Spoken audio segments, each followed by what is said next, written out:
Seiring dengan terbitnya fajar mentari, kami tak pernah lelah memikul risalah ilahi. Kami jelajahi Nusantara, mengetuk pintu-pintu masjid, membersamai para jamaah Jum'ah, menyibak segala peristiwa yang syarat dengan polusi kemunafikan yang beredar telanjang bulat di depan mata. Jari jemari kami terus mengalir merekam semua peristiwa. Kami hadirkan solusi cemerlang yang bersumber dari ideologi Islam kafah dalam sebuah media buletin dakwah kafah yang terbit setiap hari Jumat. Sebuah buletin yang inspiratif, ideologis, mengupas berbagai persoalan dari sudut pandang Islam, menambah romansa keberkahan di hari Jumat Anda.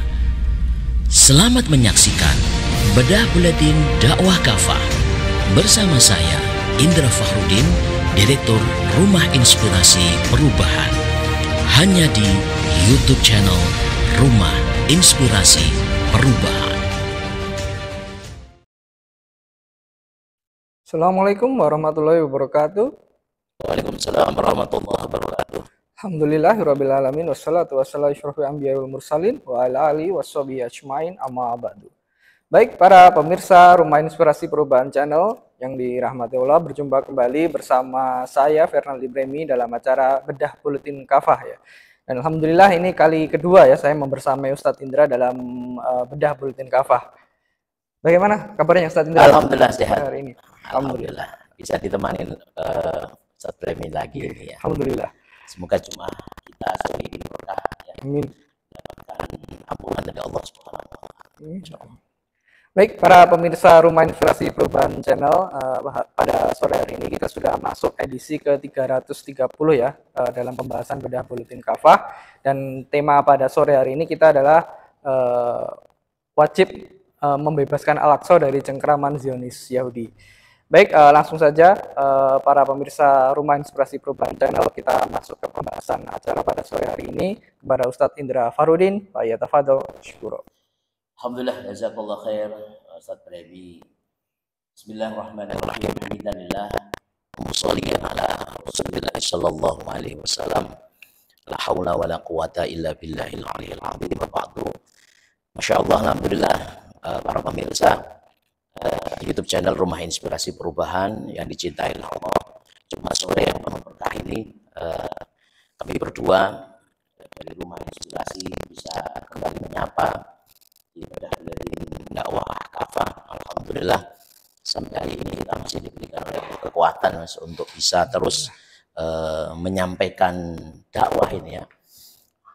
Ada beberapa topik-topik pilihan yang kita pilih setiap pekannya untuk merangkum setiap kejadian dalam satu pekan itu. Kita ambil satu dan kita lihat dalam perspektif Islam itu bagaimana. Untuk sekali kalinya kita akan bahas kembali Al-Aqsa. Ya. Karena sampai sekarang Ustadz Bremi dan juga pemirsa, gejolak yang terjadi di Palestina khususnya yang ada di Gaza sampai sekarang juga masih terus berlanjut begitu ya. Dan memang eskalasinya sudah mulai melebar. Sekarang ini sudah pembicaraannya bagaimana blokade yang dilakukan oleh milisi Houthi yang kita lihat di Laut Merah, yang itu membuat Amerika dan juga beberapa bantuan yang masuk ke Zionis itu mengalami kesulitan, sehingga konstelasinya itu menjadi pembicaraan strategis pertempuran di Laut Merah. Nah, kenapa kita harus membicarakan lebih sempit adalah Al-Aqsa? Ada apa dengan Al-Aqsa? Ya, kita tahu bahwa Al-Aqsa sekarang pada faktual memang masih berada di dalam cengkeraman Zionis Yahudi ya. Nah, kita mengambil satu topik ini dalam bedah buletin dakwah kafah karena kita pahami sekarang kita berada di bulan Rajab. Sekali lagi, bulan Rajab ini 1445 Hijriah ini tidak bisa dilepaskan dari peristiwa yang namanya Isra dan Mi'raj. Tentu momentum ini memiliki banyak arti dan hikmah bagi kaum muslimin. Sebentar lagi di mana-mana peringatan Isra Mi'raj itu akan banyak dikelar di seluruh Indonesia ini atau bahkan di negeri-negeri kaum muslimin ya, bagian mereka untuk mengingatkan kembali perjuangan Rasulullah SAW dan juga berkenaan dengan Al-Aqsa. Dan peristiwa yang menarik dalam peristiwa Isra dan Mi'raj ini, Allah Subhanahu wa taala memperlihatkan kekuasaannya.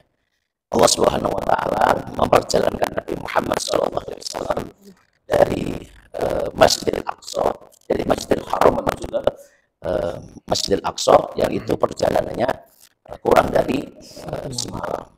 Nah, kalau kita lihat di dalam kitab Sirah, yang menjadi salah satu latar belakang besar ya, kenapa Allah memperjalankan beliau sallallahu alaihi wasallam dari Masjidil Haram ke Masjidil Aqsa, semata-mata salah satunya adalah untuk menghibur beliau. Karena pada saat itu beliau mengalami masa-masa kesedihan, tahun-tahun kesedihan, ditinggalkan oleh pamannya dan juga ditinggalkan oleh istri beliau Ibunda Khadijah radhiyallahu anha. Dan pada saat itu tekanan dakwah, pressure dari orang Quraisy itu begitu sangat besar gitu. Dan beliau juga baru saja ditolak ya secara mentah-mentah, bahkan betul-betul diusir dari Taif oleh Bani Thaqif dengan satu penderitaan yang beliau cukup terluka di situ. Maka di sini Allah Subhanahu wa taala ingin memperjalankan, beliau ingin memberikan satu hiburan kepada beliau gitu. Nah, tentu ini panjang kalau kita bahas dalam konteks Isra dan Mi'raj ya. Nah, dalam peristiwa Isra dan Mi'raj itu Allah Subhanahu wa taala mempertemukan Rasulullah SAW dengan para nabi dan rasul lainnya. Ada dua peristiwa besar dalam Isra dan Mi'raj ini, ada Isra dan Mi'raj sendiri. Kalau Isra itu adalah perjalanan beliau dalam waktu semalam, perjalanan malam dari Masjidil Haram ke Masjidil Aqsa. Pada saat beliau sampai di Masjidil Aqsa, beliau menjadi imam para nabi dan rasul saat itu, yang notabene para nabi dan rasul adalah semuanya dari golongan Bani Israil. Nah, beliau bahkan menjadi imam bagi mereka dalam sholat berjamaah tersebut. Nah, selanjutnya beliau juga diangkat ke langit dalam peristiwa Mi'raj itu ke Sidratul Muntaha untuk menerima perintah sholat. Jadi memang dimensi kalau kita kaji di dalam Isra Mi'raj itu banyak dimensi. Ada dimensi ideologisnya, ada dimensi politik, ada dimensi spiritual dan juga sosial. Nah, kita akan kerucutkan dalam konteks pembahasan ini dengan bagaimana dengan Baitul Maqdis. Nah, tentu kalau kita membicarakan tentang Isra dan Mi'raj, ibrahnya para ulama menjelaskan ini sebenarnya adalah ujian keimanan. Ujian keimanan. Maka topik pembahasan kita adalah bagaimana saat itu membangun iman tanpa ada sedikit pun keraguan. Maka perjalanan Isra dan Mi'raj ini adalah salah satu mukjizat yang Allah Subhanahu wa taala berikan kepada baginda Rasulullah sallallahu alaihi wasallam. Yang disebut mukjizat itu ya sesuatu yang keluar dari sunatullah, sesuatu yang keluar dari dalam konteks Isra dan Mi'raj adalah keluar dari hukum alam dan tidak berlaku pertanyaan kenapa bisa seperti ini, kenapa beliau bisa melakukan perjalanan dengan menggunakan jasadnya beliau saja tanpa menggunakan alat, yang itu sangat mustahil. Bahkan jarak yang ditempuh pun dengan teknologi sekarang yang paling canggih, saya kira tidak bisa secepat apa yang dilakukan oleh Rasulullah. Makanya ini kita menyampaikan bahwa Isra dan Mi'raj ini adalah mukjizat yang Allah berikan pada Rasulullah. Dan pemirsa, di dalam peristiwa tersebut Rasulullah SAW menempuh perjalanan dengan ruh dan jasad beliau secara utuh. Ini pendapat yang sahih ya, yang berkenaan dengan bagaimana beliau melakukan Isra dan Mi'raj itu betul-betul dengan roh dan jasad beliau secara utuh, bukan semata roh atau hanya penglihatan beliau saja dalam mimpi seperti dugaan sebagian orang. Karena dalam perjalanan itu di satu malam itu beliau melakukan perjalanan ya, bersama malaikat. Dalam riwayat disebutkan memakai satu kendaraan buruk lah gitu ya. Sekarang dipakai nama-nama maskapai dan sebagainya. Nah, untuk menunjukkan bahwa beliau ini betul-betul perjalanan itu dengan ruh dan jasad beliau, ya, sebagaimana manusia, sebagaimana kita. Allah Subhanahu wa taala berfirman di dalam surah Al-Isra, ya, surah yang ke-17 ayat yang pertama. Ya, a'udzubillahi minasyaitonir rajim. Subhanalladzi asra bi 'abdihi lailan minal masjidil harami ilal masjidil aqsa. Maha suci Allah yang telah memperjalankan hambanya pada suatu malam dari Masjidil Haram ke Masjidil Aqsa. Jadi saya kalau pas ngajar itu nyampaikan apa yang dinamakan dengan Isra, tidak cukup hanya sekedar perjalanan saja, tapi harus perjalanan malam karena terjadi di dalam Al-Quran ini didefinisikan secara jelas sebenarnya dalam surah Al-Isra pertama ini. Jadi perjalanan Rasulullah SAW di waktu dalam satu malam, waktu yang pendek sekali. Nah, menarik di dalam Al-Hafidz Ibnu Hajar Al-Asqalani dalam kitab Fathul Bari, beliau menjelaskan tentang firman Allah ini dalam surah Al-Isra ayat yang pertama ini. Allah Subhanahu wa taala menggunakan frasa apa? Bi'adlihi. Ya, artinya apa? Adalah ruh dan jasad Nabi Muhammad sallallahu alaihi wasallam. Sehingga Al-Hafidz Ibnu Hajar Al-Asqalani rahimahullah taala mengatakan bahwa sungguh Isra Mi'raj itu terjadi dalam semalam. Ya, Masya Allah, semalam. Nabi Muhammad SAW mengalami peristiwa ini dalam keadaan terjaga.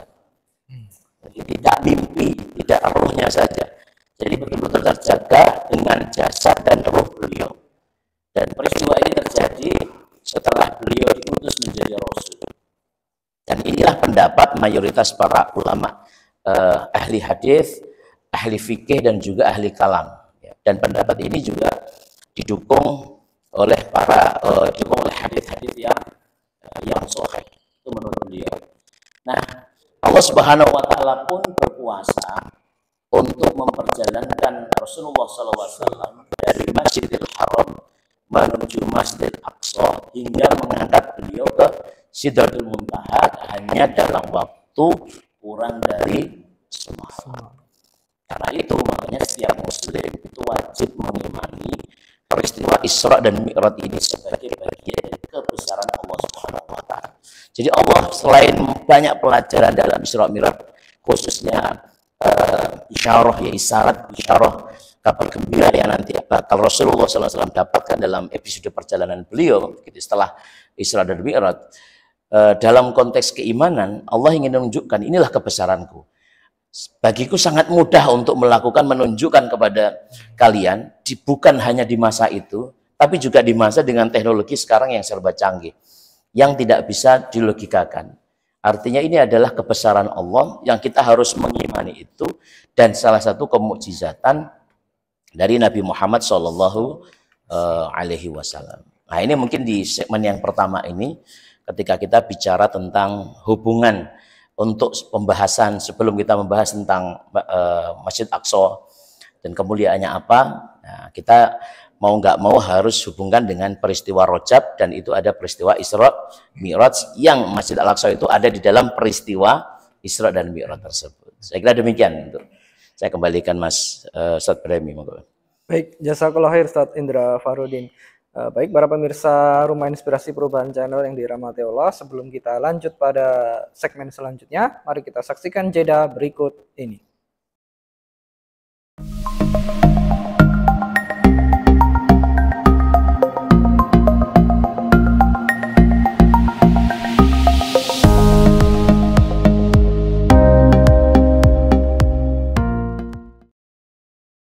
Baik, alhamdulillah para pemirsa Rumah Inspirasi Perubahan Channel, kita sudah sampai pada segmen yang kedua. Tidak lupa saya ingatkan sebelum kita lanjut pada pembahasan kita pada sore hari ini, untuk para pemirsa yang belum like, subscribe, silakan untuk di like dan subscribe channel kami untuk mendukung dakwah ini.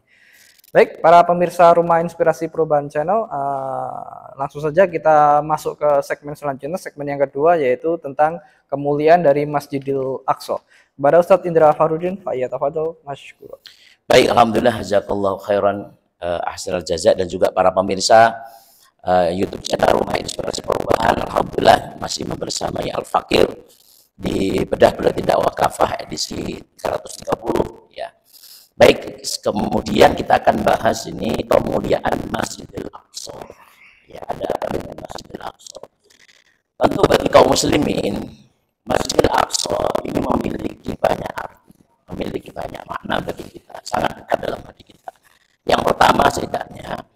Masjidil Aqsa ini pernah menjadi kiblat pertama kaum muslimin ya, dalam menunaikan sholat selama 16 bulan. Jadi pertama kali Rasulullah mendapatkan perintah sholat pada peristiwa Mi'raj, ketika mendapatkan perintah sholat ketemu dengan Allah di Sidratul Muntaha itu, yang awalnya 50 kali sehingga menjadi 5 kali setelah bertemu dengan Nabi Musa oleh Rasulullah SAW.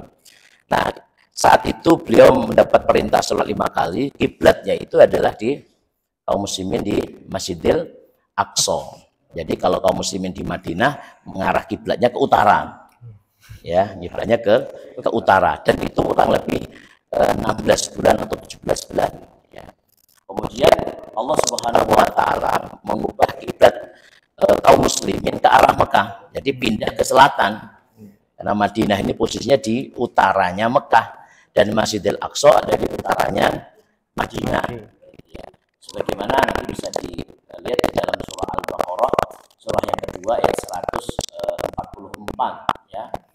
A'udzubillahi minasyaitonir rajim. Qad nara taqalluba wajhika fis samai falanuwalliyannaka qiblatan tardaha fawalli wajhaka syatral masjidil haram.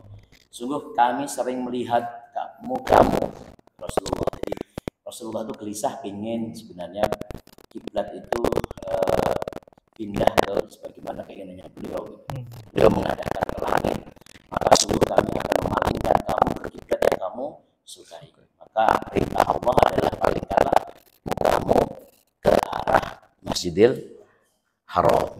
Nah, sehingga terjadi itu.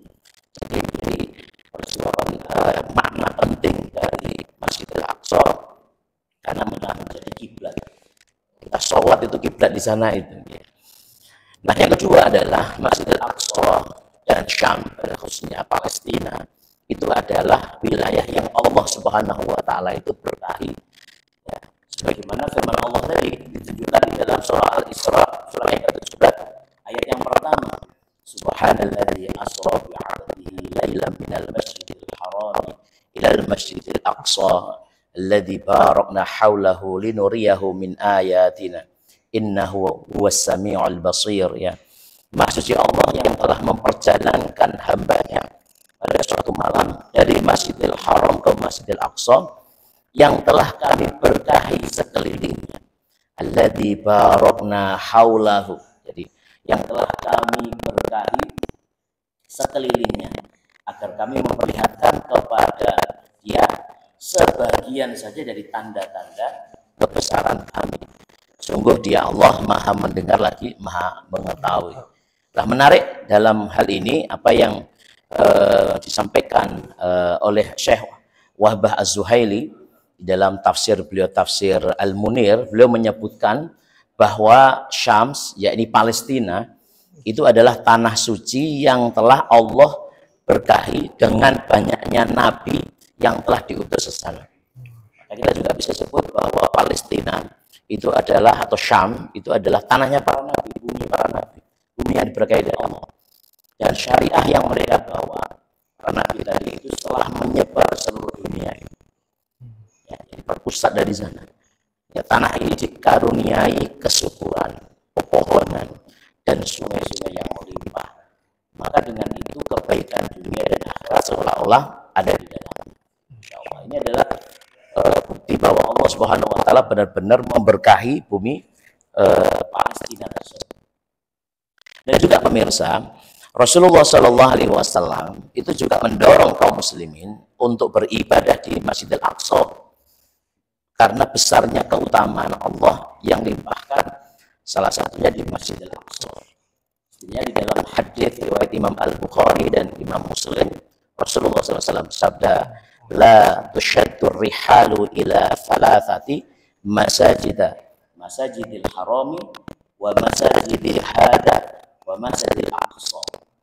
Janganlah engkau itu mengencangkan pelana, artinya untuk melakukan suatu perjalanan. Ya, janganlah kamu melakukan perjalanan, ya, kecuali menuju 3 masjid ini. Jadi kalau bisa kita diberikan rezeki sama Allah, sebelum kita keliling ke Eropa, sebelum kita itu keliling ke Cina, ke Jepang, Korea, sekarang ini, kalau dia seorang muslim itu seharusnya dia harus tempat masjid ini dia harus kunjungi, yaitu adalah Masjidil Haram di Mekah, masjidku, ya, masjid hada, karena Rasulullah menyampaikan itu adalah Masjid Nabawi di Madinah tempat beliau tinggal, dan Masjidil Aqsa. Nah, ini 3 masjid utama yang diberkahi oleh Allah, ya. Semoga kita dan para pemirsa diberikan rezeki oleh Allah dan menjadi tamunya Allah, ya, sehingga kita juga sekaligus bisa nanti ke Masjidil Aqsa. Namun ini juga berat kalau dalam hari-hari terakhir ini, karena Masjidil Aqsa sekarang ini berada dalam wilayah kekuasaannya Zionis dan betul-betul dikuasai. Ya, saudara-saudara kita ya, yang banyak melakukan aksi kemanusiaan, habis hampir 12 tahun katanya beliau yang sudah tinggal di Gaza aja itu belum pernah sholat di Masjidil Aqsa. Saking bagaimana kekuasaan, karena berangkatnya dari Gaza. Tapi kalau berangkat itu memang menurut pengalaman yang sudah ke sana gitu ya, itu kalau berangkat di luar itu masih bisa, walaupun dengan tekanan yang luar biasa, ya, tekanan karena yang jaga itu adalah musuh kita, gitu ya. Dan sekarang dikuasai oleh mereka. Ini kewajiban kita, makanya kita sampaikan materi ini itu sebagaimana tugas kita itu adalah mengemban untuk membebaskan tanah Palestina, yang tanah yang diberkahi oleh Allah. Dan pemirsa, kemuliaan dan juga keberkahan yang Allah limpahkan tersebut, ya, minimal dua kemuliaan yang ada di dalam Masjidil Aqsa itu berlaku hingga hari kiamat. Jadi tidak ada kadaluarsanya gitu sebenarnya. Namun sayang hari ini sekali lagi, ya, Al-Aqsa berada dalam penjajahan kaum Zionis Yahudi. Maka telah sering mereka itu mengotori dan menistakan, melakukan penistaan di Masjidil Aqsa. Mereka ini sudah kita tuh kayak diputar terus ya berita itu, ya, berpuluh tahun melakukan berbagai kekejaman dan kekejian terhadap kaum muslimin, bahkan yang ada di sekitar Masjidil Aqsa. Ya, dan biasanya itu mereka itu mengkritik, dan di bulan Ramadan itu ya, kalau ketika kaum muslimin itu sedang beribadah, ya, bulan takarub, apalagi di Masjidil Aqsa, malah kita tuh banyak diusir. Mereka masuk ke masjid tanpa ada adabnya, bahkan mereka menyeret, bahkan ada yang menembaki, merusak fasilitas di sana. Itu yang terjadi, ya. Nah, semua ini mereka lakukan didukung oleh pengkhianatan. Kenapa mereka bisa melakukan itu? Karena mereka didukung oleh pengkhianatan pemimpin kaum muslimin, khususnya di Timur Tengah, dan juga disupport, didukung oleh negara-negara barat kafir. Karena nggak mungkin mereka bisa dengan sangat mudahnya melakukan itu tanah milik kaum muslimin. Berarti kalau itu diinjak-injak, coba kalau perhatikan, kita punya di RT atau di RW lah, nggak usah masjid jamel, masjid di kampung kita, yaitu tiba-tiba ada yang ngencingi itu dengan sengaja malam-malam itu, atau melakukan apa gitu, pasti marah kan kita. Ini masjid kampung loh, pasti marah kita, terpanggil. Saat preman-preman aja di situ pasti marah gitu. Yang nggak pernah sholat aja marah itu kalau masjid itu. Nggak rela itu kalau masjid itu dihina. Nah, ini Masjidil Aqsa, buminya apa, tempat bumi para nabi, itu diperlakukan di depan mata puluhan tahun, minimal sejak penjajahan invasi Zionis 1948, sudah hampir 78 tahun. Itu kita nongkrong, songong gitu saja gitu ya. Ya, cuma diem saja itu. Ya, itulah yang terjadi. Maka kita dengan berani mengatakan bahwa ini adalah bentuk pengkhianatan yang nanti tentu akan diminta pertanggungjawaban di hadapan Allah dan Rasulnya, ya. Yang Rasulullah tidak akan pernah membiarkan satu kezaliman, apalagi dia menyangkut kehormatan Islam dan kaum muslimin. Saya kira demikian di segmen ini, kita sudah dan kita sambung lagi. Baik, jazakallah ya Ustadz Indra Farudin. Para pemirsa Rumah Inspirasi Perubahan Channel, kita sudah selesai di segmen yang kedua pembahasan kita pada sore hari ini. Sebelum kita masuk pada segmen selanjutnya, mari kita saksikan jeda berikut ini.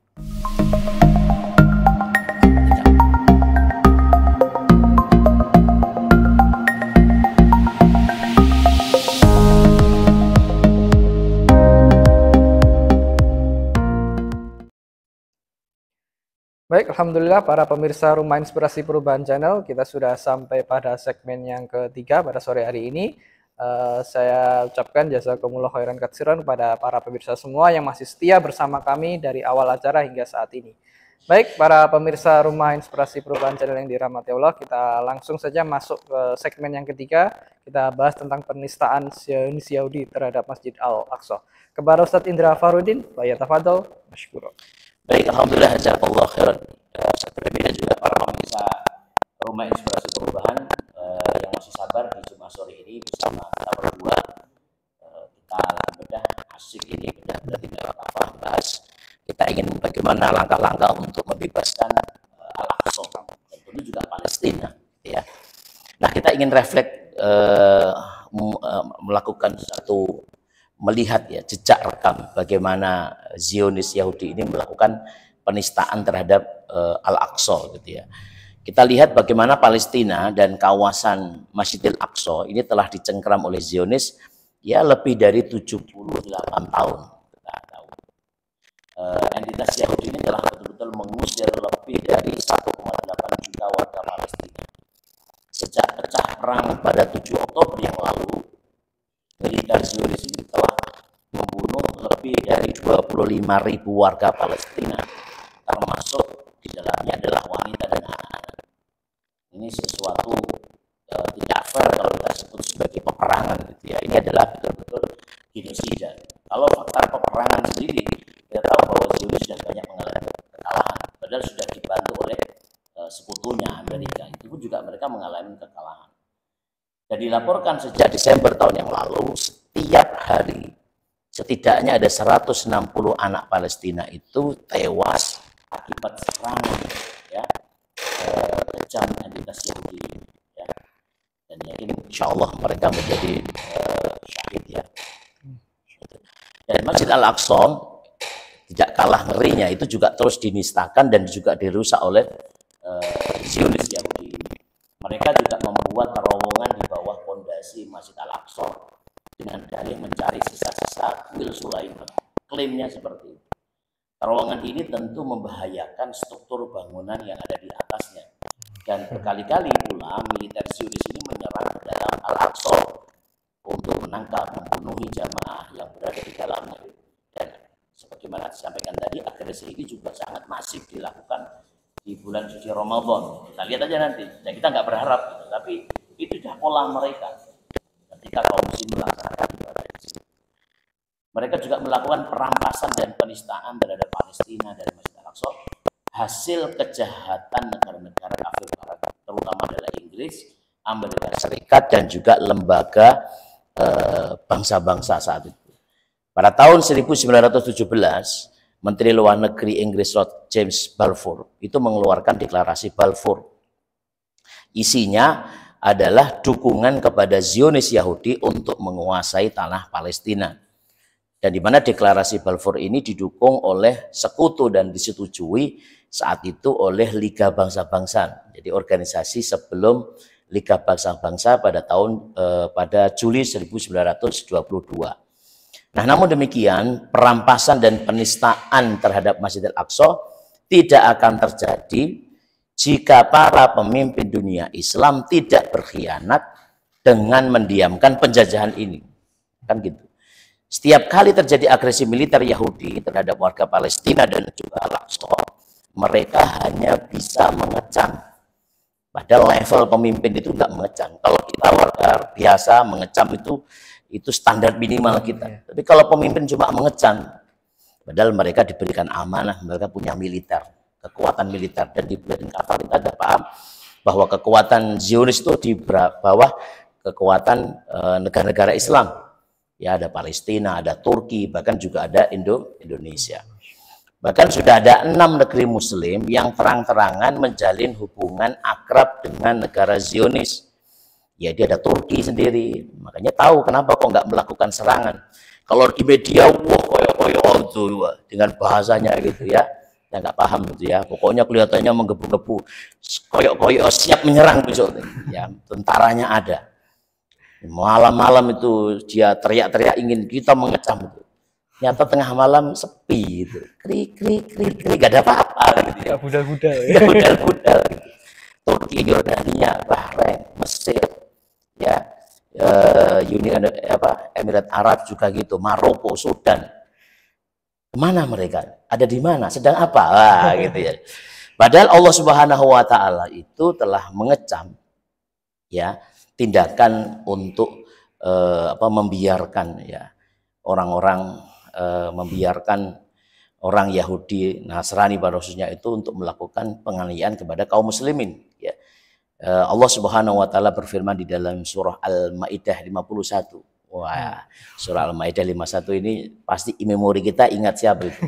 Jangan mau di ya itu kasus Penista. munculnya 212 dulu itu. Tapi ini menjadi satu hal yang penting untuk kita pahami. Memang surah Al-Maidah 51 itu menjadi panduan bagi kita. Khususnya sebenarnya juga di dalam konteks apapun, khususnya dalam pemilihan kepemimpinan.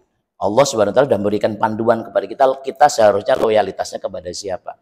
Jadi Allah Subhanahu wa taala berfirman, a'udzubillahi minasyaitonir rajim, ya ayyuhalladzina amanu la tattakhidul yahuda wan nasara awliya'a ba'duhum awliya'u ba'din wa may yatawallahum minkum fa innahu minhum innallaha la yahdil qaumadz zalimin. Wahai orang-orang yang beriman, janganlah kamu mengambil kaum Yahudi dan Nasrani sebagai wali, sahabat, teman, pelindung, pemimpin ya. Karena apa? Sebagian mereka itu adalah wali bagi sebagian yang lain. Siapa saja di antara kalian yang mengambil mereka menjadi wali, sungguh dia termasuk golongan mereka. Jadi kalau kita mengambil pemimpin mereka, teman, sahabat mereka, maka sebenarnya kita tuh masuk dalam golongan mereka. Jadi ini menjadi koordinatnya sebenarnya haram sebenarnya mengangkat mereka sebagai pemimpin. Sungguh Allah tidak memberikan petunjuk kepada kaum yang dan itulah fakta. Jadi kita bisa mengatakan mereka itu pelanggaran dari kaum muslimin ketika memberikan loyalitasnya itu kepada orang-orang Yahudi, orang Nasrani, musuh-musuh Islam. Ya yang secara faktual memang seperti itu ya. Dalam sidang Selasa yang lalu di sidang Dewan Keamanan PBB itu kan Indonesia kembali boykot, yang Menteri Luar Negeri Retno itu boykot ketika Dubes Zulis untuk Amerika Serikat saat itu menyampaikan pidatonya, yang pidatonya semakin menguatkan bahwa tetap tidak akan pernah membebaskan Palestina, tetap menguatkan posisinya. Jadi kan ini saya bukan hanya boykot itu caranya. Ini sudah caranya harus bertanding secara jantan. Jadi itu ada negara-negara kaum muslimin di sini. Ya walaupun kita apresiasi lah dari sisi bagaimana sikap ya yang dilakukan, tapi seharusnya secara syar'i tidak seperti itu. Nanti kita kasih solusi ya, bagaimana sikap yang harus diberikan untuk membebaskan Palestina. Nah ini adalah satu pelajaran mahal dari surah Al-Maidah 51 yang kalau kita lihat secara historis, ini asbab penunjuknya adalah ketika terjadi Rasulullah memberikan keputusan politik pelanggaran pertama kali orang Yahudi Bani Qainuqa saat itu, karena mereka telah melanggar perjanjian. Salah satu klausul perjanjian itu kan ketika mereka Rasulullah hijrah di Madinah, maka Rasulullah mengikat perjanjian dengan orang Yahudi, salah satunya ada Bani Qainuqa. Dalam klausul itu adalah apabila ada yang menyerang Madinah mereka, khususnya Daulah Islamiyah, maka mereka harus membantu kaum muslimin. Nah, pada saat terjadi perang Badar, orang Quraisy itu menyerang, orang Yahudi malah sorak-sorai, ya, malah tidak melakukan dukungan. Itu pelanggaran pertama itu, karena mereka tidak menunjukkan kesetiaan pada perjanjian itu. Yang kedua adalah ketika terjadi pelecehan oleh seorang muslimah di pasarnya Bani Qainuqa, dan juga terjadi pembunuhan seorang muslim di Bani Qainuqa itu. Sehingga cerita Rasulullah sudah sangat cepat melakukan tindakan politik, yaitu sebenarnya adalah yang mengeksekusi mereka. Tapi ada salah satu tokoh munafik ya, yaitu Abdullah bin Ubay bin Salul, yang saat itu dia sudah sebelumnya itu sudah melakukan hubungan circle-nya dulu sebelum masuk Islam, circle-nya itu sudah dengan orang Yahudi, bahkan loyalitasnya kuat. Makanya dia tidak rela ketika Rasulullah membuat keputusan untuk sebenarnya membunuh, sebenarnya mengeksekusi, maka dia Abdullah bin Ubay bin Salul melakukan lobby politik kepada Rasulullah, ya merayu supaya tidak melakukan tindakan yang berat untuk apa? Saudara mereka artinya yang mereka jadikan wala tadi itu orang Yahudi Bani Qainuqa, sehingga Allah menurunkan surah ini untuk memberikan penegasan. Beda sama dengan Ubadah bin Somit, ada sahabat Nabi yang juga sama, juga melakukan hubungan sebelumnya dengan Bani Qainuqa, tapi Ubadah bin Somit ini beda dengan Abdullah bin Salul. Walaupun dulu itu temannya, tapi ketika Allah sudah Rasulullah memutuskan ini adalah musuh, tidak boleh dijadikan wali, maka Ubadah bin Somit cenderung kepada keputusan Rasulullah SAW. Baik, saya kira itu di segmen yang ketiga. Insya Allah kita akan masuk terakhir, bagaimana cara membebaskan Al-Aqsa. Saya kembalikan Mas Ustaz Ibrahim. Baik, jazakallah khair Ustaz Indra Farudin. Alhamdulillah para pemirsa Rumah Inspirasi Perubahan Channel, kita sudah sampai pada segmen yang ketiga pada sore hari ini. Dan sebelum kita masuk kepada segmen yang keempat, dan insya Allah akan menjadi segmen terakhir kita pada sore hari ini, mari kita saksikan jeda berikut ini.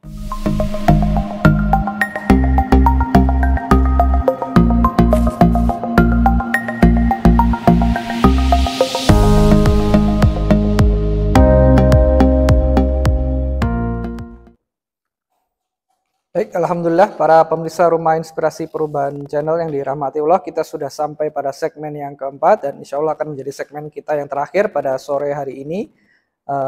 Langsung saja kita masuk ke pembahasan kita untuk wajibnya membebaskan Masjidil Aqsa. Kepada Ustadz Indra Farudin, falyatafadhal mashkur. Baik, alhamdulillah, jazakallahu khairan jazaa dan juga para pemirsa. Akhirnya kita berada di segmen yang terakhir, menjadi poin besar kita, sekaligus kita menggarisbawahi berapa kali kita sampaikan ini di kesempatan boleh tidak wakaf. Dan apa yang menjadi analisa kita, pemikiran-pemikiran yang tertuang dalam buletin ini, masya Allah, ya, selalu ke depan, dan itu yang dibutuhkan. Ketika semuanya melempem, kan begitu. Dan itu diakui oleh Ibu Menteri Luar Negeri itu ketika debat di Dewan Keamanan PBB itu. Sudah berapa kali resolusi yang dilahirkan dari Dewan Keamanan PBB itu tidak bisa dijalankan. Terus mau apa gitu? Ya kan itu masalahnya. Terus apa? Melakukan donasi. Ya, itu bagian kewajiban kita. Amal soleh kita. Ya, melakukan pemboikotan, ya, itu bagian dari kontribusi yang bisa kita lakukan. Tapi sampai kapan kita lihat seperti itu? Maka membebaskan Palestina dan Masjidil Aqsa ini adalah fardu atas kaum muslimin. Ya, akan tetapi kaum muslimin ini haram meminta bantuan kepada negara-negara barat dan lembaga-lembaga internasional untuk menunaikan kewajiban tersebut. Negara-negara barat ini adalah ya bidan yang membantu kelahiran negara Zionis di tanah Palestina, yang membidani ya negara Zionis di Palestina dimintai bantuan untuk membebaskan negara yang dia bidani. Opo itu ruwetnya gitu ya. Ya kan nggak mungkin gitu. Ya.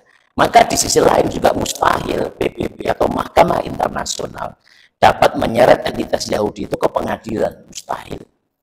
Ya, mustahil. Kedua, lembaga ini menghukum dan meminta Zionis Yahudi angkat kaki dari tanah Palestina. Mereka hanya memainkan drama saja. Saya sampaikan itu dalam satu pertemuan, ini gimmick saja, jalan semata, yang tak lucu sama sekali. Gitu ya. Tujuannya adalah sekedar untuk menyenangkan pihak-pihak yang mengecam aksi terorisme kaum Zionis Yahudi agar mereka itu tidak dipandang berdiam diri atau mendukung Yahudi Zionis ini. Padahal tangan mereka ini adalah berlumuran darah rakyat Palestina.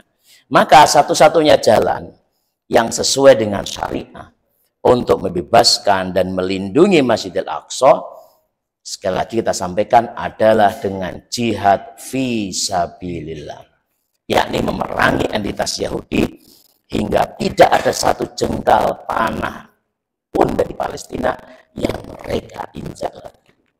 Namanya penjajah harus kita usir. Itu yang dilakukan, dicontohkan oleh pahlawan-pahlawan kaum muslimin di negeri ini untuk membebaskan Indonesia dulu. Allah Subhanahu wa taala berfirman di dalam surah Al-Baqarah ayat 191, waqtuluhum haitsu thaqiftumuhum wa akhrijuhum min haitsu akhrajukum. Perangilah mereka di mana saja kalian menjumpai mereka dan usirlah mereka dari tempat mereka yang telah mengusir kalian. Ini solusi dari Allah Subhanahu wa taala. Maka oleh sebab itu sudah semestinya pemimpin dunia Islam ini meninggalkan retorika kosong dan berhenti meminta bantuan kepada lembaga internasional manapun. Kaum muslimin dimanapun, khususnya para perwira dan prajurit muslim, harus bergerak menyambut panggilan jihad dari manapun, termasuk dari bumi Palestina. Karena masalah kita bukan hanya Palestina, kita bahas Rohingya, ya, kita juga bahas saudara-saudara kita yang ada di India, yang ada di Cina, masih banyak mengalami masalah itu. Maka sudah tidak pantas mereka itu berdiam diri dan berpangku tangan. Kita diingatkan kembali oleh firman Allah dalam surah Al-Anfal ayat 24, ya ayyuhalladzina amanu stajibu lillahi walir rasuli idza da'akum lima yuhyikum.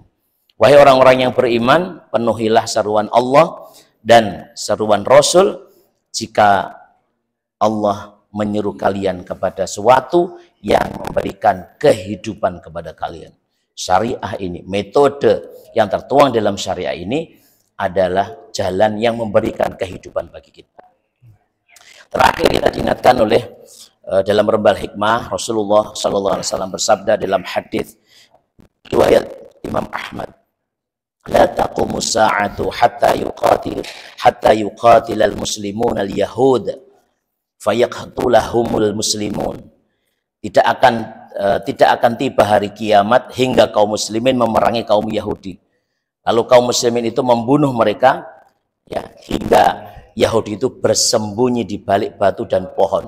Hatta yahtabiyal yahudiyu min wara al-hajar wa syajarati. Fayaqulu al-hajar awi syajaratu ya muslim. Ya Abdullah, ya Abdullah. Hada yahudiyun khalafi. Fata'ala faqtul ila al-khurqada. Fa'innahu min syajil yahud. Jadi kaum muslimin, ya, minta untuk membunuh mereka hingga seorang Yahudi tadi itu bersembunyi di balik pohon, dan kemudian batu dan pohon itu berkata, ini kan izin Allah, batu dan pohon bisa bicara, ya, bukan hanya bulan, ya. Kalau bulan bisa ngomong itu nggak ada dalilnya gitu. Tapi itu adalah ketika nanti batu dan pohon itu bisa bicara dengan izin Allah. Kemudian batu dan pohon tadi berkata, wahai muslim, wahai hamba Allah, orang Yahudi ini ada di belakangku. Kemarilah dan bunuh dia. Kecuali ada pohon namanya Ghurqad. Karena ia adalah pohon orang Yahudi. Orang bisa lihat di website itu, mereka banyak menanam pohon Ghurqad ini. Allahu a'lam, ya. Tapi informasi tadi itu namanya kaum muslimin kan akan tetap mengejarnya. Ya, makanya saya pesan kepada generasi muda yang sekarang ini, generasi muda kita, siapkan diri kalian. Kalian adalah generasi Salahuddin Al-Ayyubi. Hadis ini seharusnya menjadi satu cita-cita besar mereka. Ketika Rasulullah sudah menyampaikan ini, maka seharusnya kita berasa menjadi bagian yang untuk mewujudkan hadis ini. Ketika orang Yahudi kala itu, mereka tidak bertobat, ya, tidak menyerah, maka lakukan ini, serang mereka. Mereka telah menodai banyak kehormatan kaum muslim. Ya. Nah, ini artinya hadis ini bukan berarti hanya kita tunggu. Ditunggu wes nanti orang Yahudi juga lari, dan gitu. Dan begitu juga, ini artinya adalah ada satu tuntutan kepada kita ketika Allah sudah memberikan seperti ini, artinya ada jaminan bagi kita memerangi mereka. Karena tidak akan ada hari kiamat hingga kaum muslim itu memerangi. Artinya apa? Ada satu tuntutan amal di sini untuk memerangi orang-orang itu, orang kecil. Maka di sini semakin menguatkan bahwa jihad fisabilillah itulah menjadi satu solusi. Tentu jihad ini akan lebih elegan, lebih luar biasa kalau ditopang bila dipimpin oleh seorang khalifah yang notabene adalah sebagai junnah, ya, sebagai perisai bagi kaum muslim. Saya kira demikian. Allah a'lam bishawab. Pembahasan kita di bulan Waqafah pada sore hari ini, masya Allah, hangat sekali kita. Dan moga sedikit, ya, semoga mendapat keberkahan. Amin. Jazakallah. Moga. Baik, jazakallah khair Ustaz Indra Farudin. Para pemirsa Rumah Inspirasi Perubahan Channel, kita sudah menyelesaikan pembahasan kita pada sore hari ini dari awal hingga akhir dengan menyelesaikan 4 segmen. Dan alhamdulillah kita sudah membahas bagaimana permasalahan di Palestina ya, dan solusinya, karena apapun masalahnya Islam pasti punya solusinya. Baik, para pemirsa Rumah Inspirasi Perubahan Channel, tidak lupa saya ingatkan, setiap Kamis malam Jumat kita akan tetap membersamai para pemirsa semua untuk dalam acara bedah buletin kafah. Baik, para pemirsa Rumah Inspirasi Perubahan Channel yang dirahmati Allah, sebelum kita tutup acara pada sore hari ini, mari kita istighfar dan kita tutup dengan doa kafaratul majelis. Astagfirullahaladzim, astagfirullahaladzim, subhanallah, asyhadu an la ilaha illallah wa atubu ilaik. Baik, assalamualaikum warahmatullahi wabarakatuh. Waalaikumsalam warahmatullahi wabarakatuh.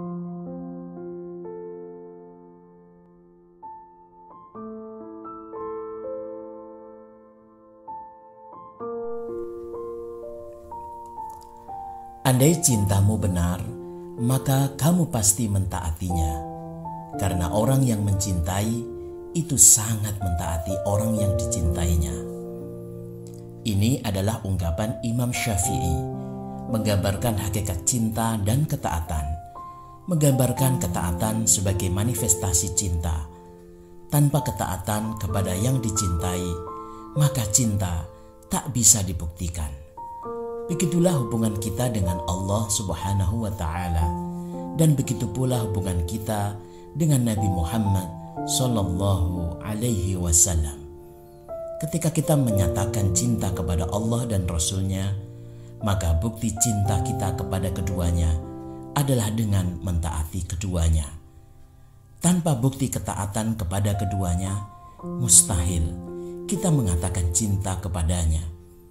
Ungkapan Imam Syafi'i ini sekaligus menjadi pedoman dan standar kita menilai siapa saja yang tidak mentaati Allah dan Rasul-Nya, maka dia pasti tidak mencintainya.